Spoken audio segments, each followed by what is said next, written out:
अल्लाह अकबर।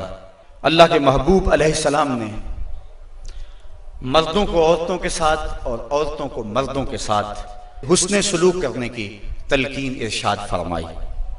और आका करीम ने जो आखिरी वसीयत अपनी उम्मत को की, उसके बाद हुजूर अलैहिस्सलाम का विसाल हो गया। उसके बाद कोई वसीयत नहीं है हुजूर की जुबान से जो निकली हो। फरमाया, लोगों मैं तुम्हें दो चीजों की वसीयत करता हूं।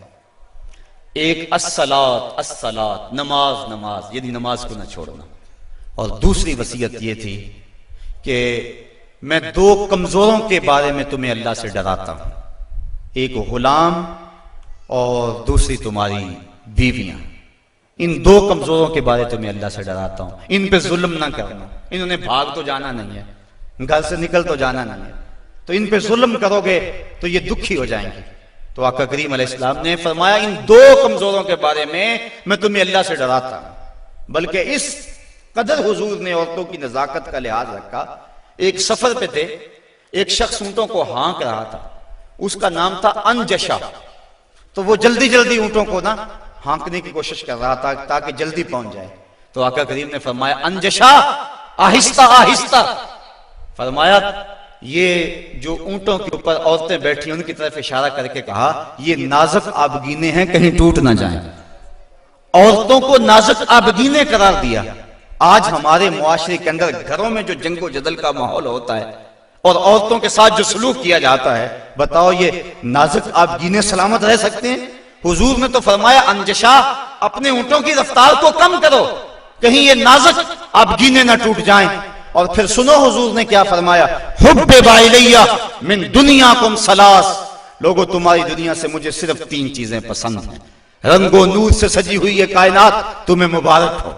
ये बज़्म कवाकब का नूर, ये अफलाक, ये जमीन, ये लहलहाते हुए सब्जे, ये कायनात का हुसन, ये कौसे कज़ा की रंगीनियां, ये बहारों के रंग, ये पर्वतों की कितारें, ये मुरगन गजाएं, ये अनवा अक़साम के फल, जिंदगी का सारा हुसन, ये मौसमों का नूर और रोशनी, सब कुछ तुम्हें मुबारक हो।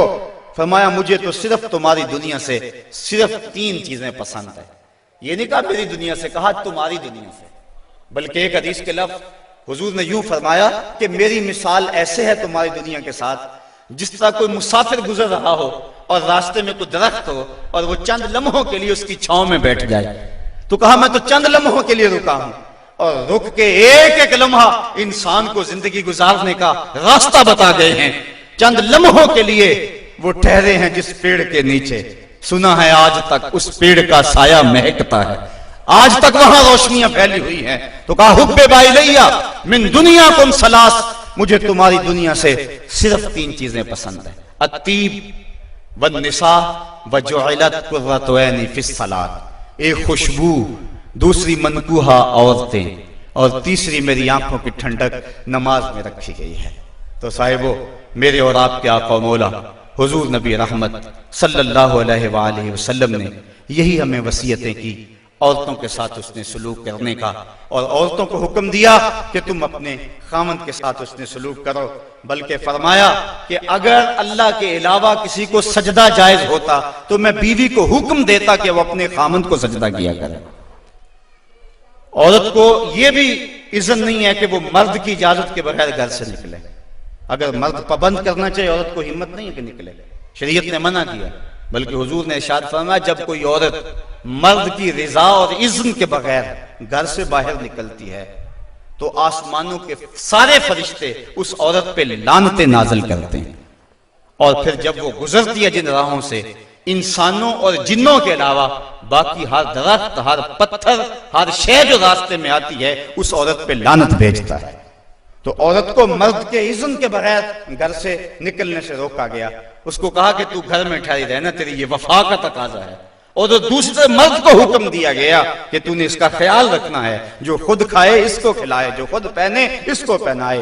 अगर कोई नौबत, तकरार और लड़ाई की आ जाए, इसके चेहरे पे नहीं मारना। बाज़ उलमा ने कहा कि अगर मारना नागुज़ीर हो जाए, जिस तरह के सूरह निसा में अल्लाह ताला ने फरमाया कि अगर उनसे कोई ऐसा काम सरजद हो जाए तो फिर उनको मार लो, तो उसकी शर्त लगाई कि मार अलम वाली ना हो, बल्कि उससे ज़हनी तकलीफ पहुंचाना मकसूद हो। और बाज़ ने कहा कि मिसवाक की मिकदार के अंदर रुई लेकर उस रुई का एक डंडा बनाया जाए और रुई उस औरत को मारी जाए। अब बताओ, रुई के डंडे मारने से औरत को कोई तकलीफ होगी, या सरहाना पकड़ के उसको मारोगे तो कोई तकलीफ होगी?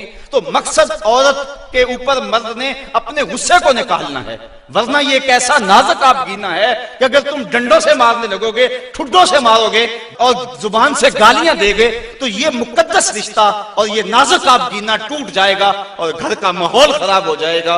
वही मियां बीवी कामयाब जिंदगी गुजारते हैं और उन्हीं की औलादें दुरुस्त होती हैं जो इन चीजों का लिहाज और ख्याल रख के मोहम्मद अरबी की सुन्नत सीरत पे अमल करते हैं, और जिन्होंने अपने घर को जंग के नक्शे में बदला हुआ होता है।